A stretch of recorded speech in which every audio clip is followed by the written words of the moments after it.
Según Valcárcel, el pueblo de Ollantaytambo no ha sido jamás conocido sino por Tambo, variación de la voz quechua tampu. No ha de ser mayor de un siglo la antigüedad del uso de aquel nombre. Invariablemente, en papeles coloniales se lee Tambo a secas, y los originarios del lugar le llaman también así.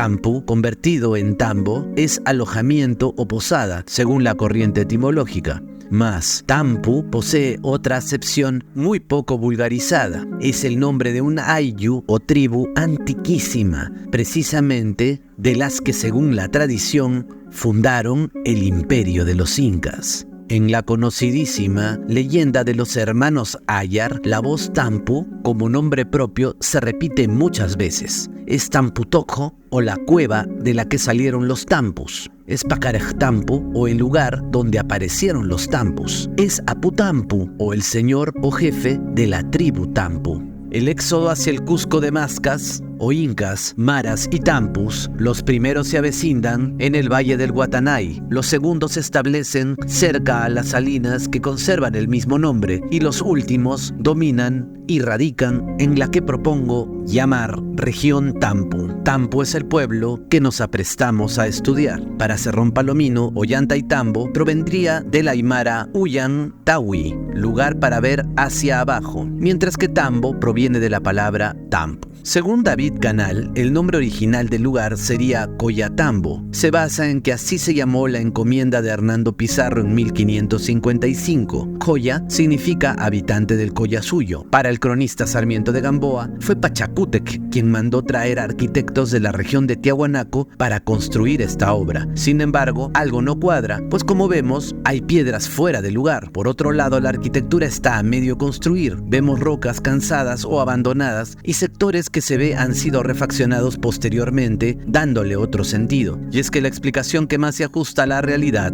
es que los incas del siglo XIII encontraron estas estructuras. Según teorías, gran parte de la arquitectura se encontró en la parte baja y fueron colapsadas por temibles huaicos. Es así que los incas decidieron rescatarlas de las partes profundas y elevarlas a su actual ubicación. Como ejemplo se pueden ver los 6 monolitos que, según esta hipótesis, no eran originales del sector y vaya que han sufrido varias transformaciones. Para Garcilaso de la Vega, Ollantaytambo sería obra del Inca Huiracocha, y es que es posible que todos los cronistas y teóricos tengan razón, en su medida. Ollantaytambo es anterior a los incas del siglo XIII, fue culminada por Huiracocha y Pachacútec y fortificada por Manco Inca, uno de los últimos incas.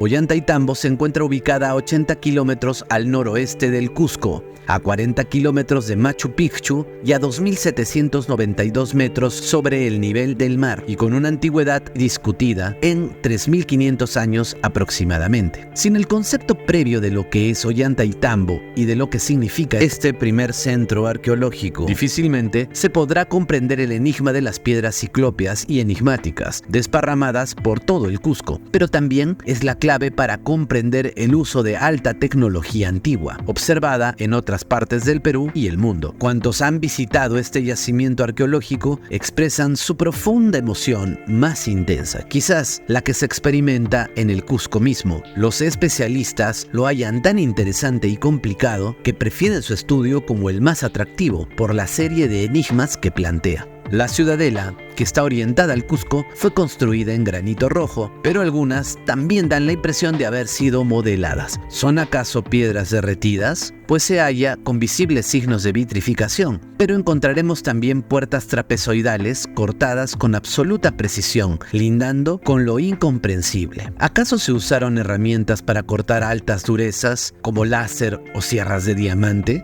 Los representantes de la teoría oficial nos dicen que este es un claro ejemplo de los monumentos arquitectónicos no acabados, pues la obra coincidió con la llegada de los españoles y por esta razón quedaron a medio terminar. Curioso, pues si esto hubiese sido así, tendríamos referencias en las crónicas de los secretos profundos de la arquitectura megalítica, y esto no ocurre de esa manera. Algo no encaja. Es muy común ver en la línea de los templos megalíticos de la humanidad las obras inacabadas. Tal es el caso del obelisco no terminado de Asuán en Egipto, los moais incompletos de Raraku de los Rapanui o el trilitón de Baalbek. Ejemplos sobran y queda claro que algo pasó a nivel global que detuvo las obras de los maestres antiguos. Luego, los ingenieros posteriores sufrieron de una terrible amnesia porque no pudieron concluir con las mismas técnicas las colosales construcciones y debieron adaptar estos corazones nucleares de las ciudadelas de piedra a otro tiempo de arquitectura y diseño, transformándolas a su gusto y necesidades,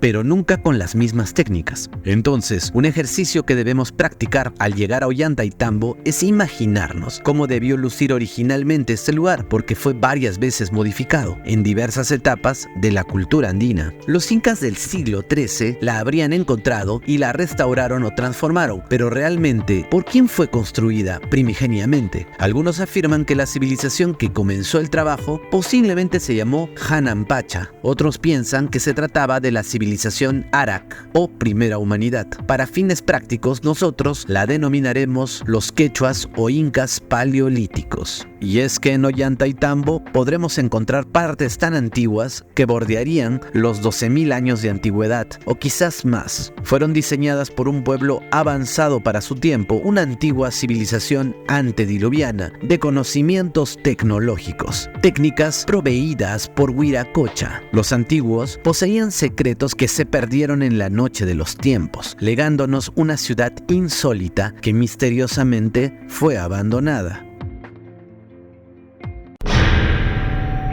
Se cree que la principal cantera para la construcción del lugar fue Cachicata, ubicada a 6 kilómetros de distancia en el lado izquierdo del río Vilcanota. Lo más probable es que las rocas fueran talladas parcialmente en las canteras. Realmente es un enigma, hasta estos tiempos, la forma en que transportaron las enormes rocas. ¿Cómo movieron las piedras de 50 toneladas desde los puntos más altos de la cantera ubicada frente al río? ¿Cómo las cortaron con la precisión de láser o sierra de punta de diamante? ¿Cómo las bajaron y volvieron a subir con tan solo troncos y sogas? Hoy en día, si queremos realizar puentes, edificios u otra gran obra de ingeniería, necesitamos construir carreteras, necesitamos el uso de maquinaria pesada, y aún así, los grandes pesos que manejaron las culturas ancestrales hacen ruborizar a nuestra potente tecnología.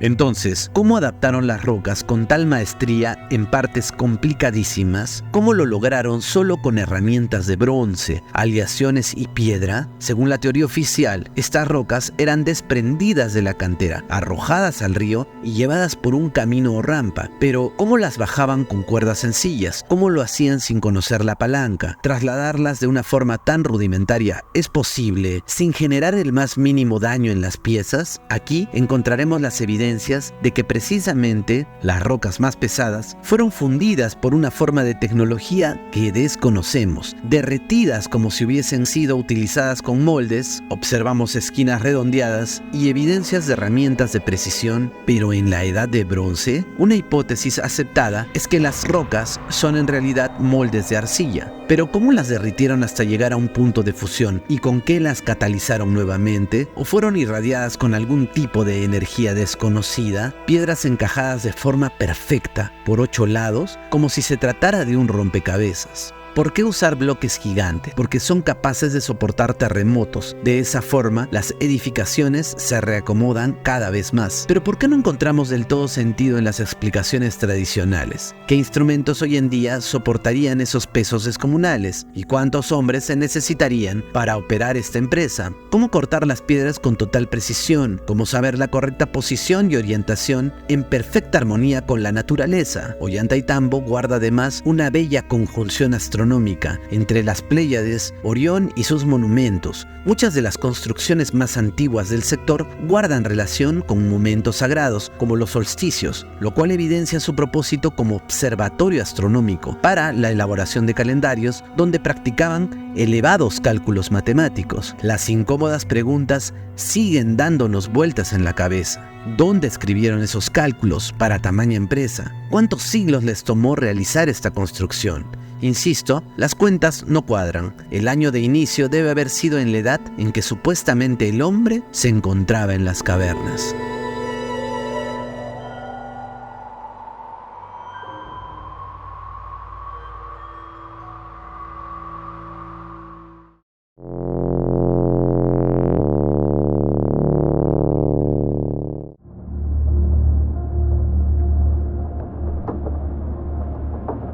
Uno de los sectores diseñados por los quechuas paleolíticos fue el Templo del Sol. El lugar, pese a estar casi destruido por completo, no deja de ser muy impresionante. Las piezas inamovibles, en la parte superior hacia el oeste, se encuentran en número de 6. Son monolitos en granito rosado de gran tamaño, primorosamente labrados. Conforman la pared occidental del Templo al Sol y está unido con 5 cintas de piedra que se acoplan con increíble exactitud. Sobre estas gigantescas piezas líticas o megalitos se ha escrito bastante, y la imaginación de los autores llega a límites insospechados, causando encendidas polémicas que hacen aún más enigmáticas las conclusiones. Cada baluarte tiene un peso que va de entre las 7 a las 37 toneladas, representando 82 toneladas en su conjunto. En el frontis de los megalitos se hallan restos de trabajos en alto relieve, con misteriosos símbolos y esculturas, destruidas lamentablemente durante la nefasta labor de los ominosos extirpadores de idolatrías. En la Huaca de Ollantaytambo todavía se ven indicios de los símbolos geométricos escalonados de la tierra y los pumas esculpidos en las enormes piedras de riolita. En el siglo XVI, el español Antonio de León vio todavía intacto este centro ceremonial y comenta lo siguiente: había entre unas rocas tajadas a mano grandes ornamentos de murallas, unas encima de otras, y entre sus piedras figuraban 2 leones y otros animales y hombres con armas de asta en las manos a modo de alabardas, todo bien labrado.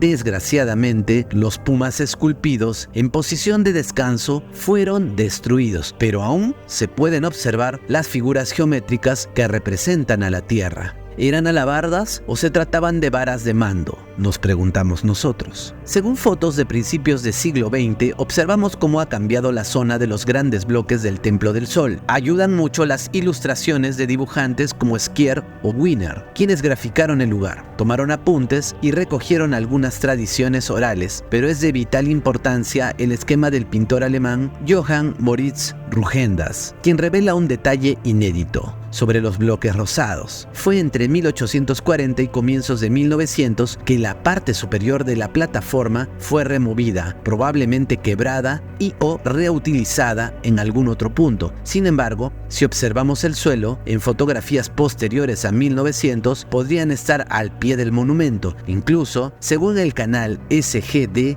estas piezas podrían encajar perfectamente en la parte superior, dándonos una idea de cómo habría lucido esta parte tan importante del Templo del Sol, mostrando una bella horizontalidad.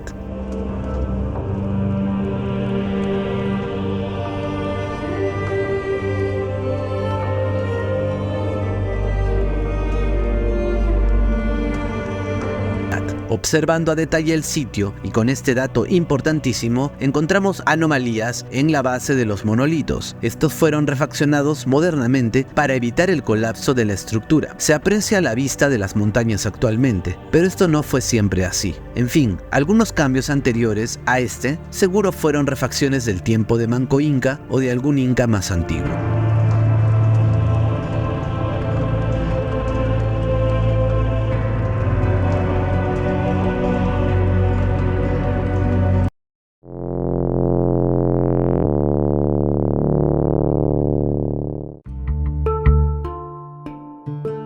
Para Valcárcel, la libertad de invención está patentizada en el caso de Ollantaytambo. Los arquitectos y alarifes, collas, quedaron autorizados para edificar en lo alto de la fortaleza al estilo de Tiahuanaco. y tenemos allí una réplica de los muros compuestos por prismáticos bloques de pórfido rojo, remachados en su unión por llaves metálicas, exactamente como en la metrópoli religiosa del Altiplano. Para Protzen, esta observación es válida. Él refirió que en Ollantaytambo existen muros y piedras que recuerdan a Tiahuanaco. Dice: se divisan piedras de gran envergadura. Allí se hallan unas muescas en forma de T. Pero más que férreas uniones, porque no es el caso, eran un estilo, la marca del arquitecto, como decimos nosotros. Porque la solución a un problema se puede dar en cualquier parte del mundo, pero el estilo es algo de una idiosincrasia propia o muy caprichosa. Bajo esta lógica, esto nos recuerda a otras evidencias idénticas, acaso perteneciente a una cultura global de técnicas desaparecidas. Nos preguntamos, ¿de la Atlántida?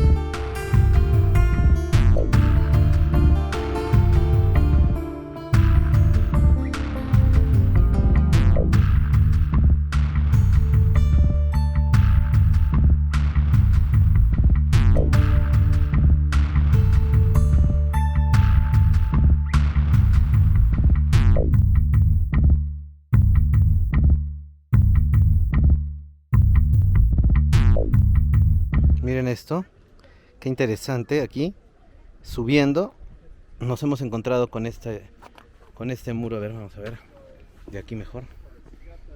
Este muro que tiene curva, va en curva hacia allá. Muy bonito. Como la curva que da en el Coricancha, así.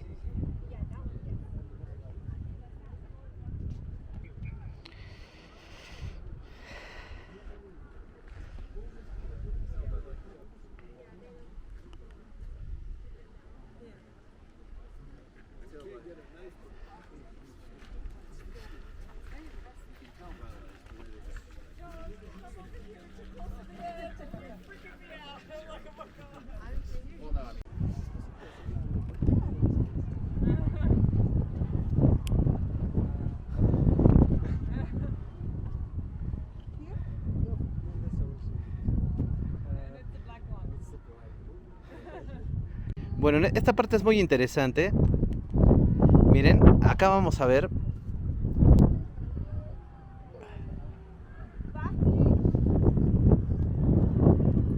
Bueno, estamos en contraluz, pero se puede apreciar dos tipos de arquitectura. Una megalítica y que tiene cortes perfectos, ¿no? Y otra que no tiene cortes perfectos, es megalítica, da la impresión de que fuera muy antigua por el tipo de desgaste, la erosión que tienen, y también por otro detalle, porque si ustedes se dan cuenta, esta arquitectura de abajo está sosteniendo o está alrededor, está abrazando a esta roca antigua, y al costado está sobreedificado por otra cultura, o bueno, otro tiempo, otro momento, de estructuras megalíticas rosadas y de finos cortes. Ahí está este tipo de muro. Subimos, rodea o provoca el asiento de esta arquitectura de un tiempo anterior, y al costado, como abrazándola o mejor dicho, esa sosteniendo a la más moderna, la arquitectura de granito rosa, ¿no? Vamos a acercarnos un poco. Perfecto este corte. Perfecto ese corte. Esa juntura. Acá tenemos bloques megalíticos.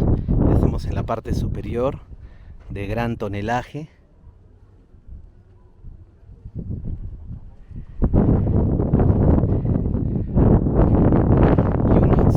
uno viene aquí y se pregunta qué es lo que ocurrió, si ni siquiera se puede mover, cómo quedó esto devastado, qué ocurrió en la antigüedad en Ollantaytambo, qué tipo de destrucción, qué tipo de dioses pudieron mover y acabar con esta arquitectura tan sofisticada. Piedras enterradas, el famoso Templo del Sol, piedras megalíticas con cortes que aún siguen dividiendo la opinión de los científicos, de los investigadores. Piedras que fueron inamovibles en tiempos posteriores. Piedras corazón como esta, grande, sobre la cual se sobreedificó. Piedras de un solo bloque. Y ahí los grandes baluartes de Ollantaytambo, enormes. Miren ustedes el tamaño de las personas comparados con las grandes y enormes bloques de piedras, descomunal. O sea, uno ve esto y piensa en los gigantes.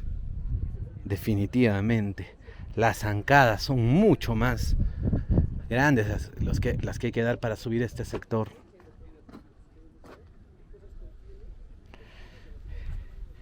Este sector megalítico de la parte de arriba es muy interesante. Piedras que dan la impresión de ser iguales, pero son diferentes. Unos como modelados un poco más toscamente o digamos orgánicamente, y otros perfectos. Parece cemento. Parece que hubiera sido cemento o un corte súper especial. Aquí también otra roca muy grande. Ni siquiera entra en la toma completa.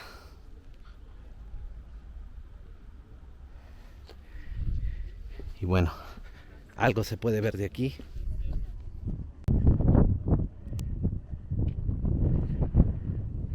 Con unos cortes, unos adornos realmente raros ahí. ¿Qué tipo de propósito puede haber tenido? Y ahora vamos a ver lo más espectacular. Muy bien. Quiero que aprecien el tamaño de las personas con respecto a los grandes bloques de piedra que en determinado momento del día se ve como un espatulado, como que esto hubiera sido vaciado en cemento. Y acá hay como una curiosidad. Podemos ver que hay 6, contamos de izquierda a derecha, un bloque donde está el señor, 2, 3, 4, 5, 6. Pero si ustedes se fijan bien, aquí entraba un baluarte más. Eran 7. Y en vez de estar ese baluarte más, no sabemos si está acabado o inacabado, vamos a apreciar que han sobreedificado otro tipo de base, y sobre esa base han colocado un dintel gigante que parece ser ahora como una especie de altar o usnu, pero que si uno le da la vuelta, tranquilamente podría ser parte o de una gradería, un dintel o de otra estructura, pero que fue traída ahí. Bueno, es una hipótesis, ¿no? Porque se puede apreciar que hay como espacio para un baluarte más. O de repente en sí mismo, este era el número 7. Pero son 7 espacios, no solo son 6. Seguimos recorriendo un poco esta zona megalítica. Aquí podrían haber habido enchapes de oro. Probablemente. Dibujos. Escritura que nos contaba un poco la historia de la antigua cultura megalítica. Miren el tamaño de las personas con respecto a lo descomunal de las piedras, que son tan pesadas que se han encajado de una forma imposible de remover. o como esta, miren cómo ha quedado totalmente enterrada. La pregunta es, si los incas modernos lo conocían, ¿por qué no lo removieron? ¿Acaso ya en ese tiempo no pudieron? Aquí podemos ver también otro espatulado. Ahí.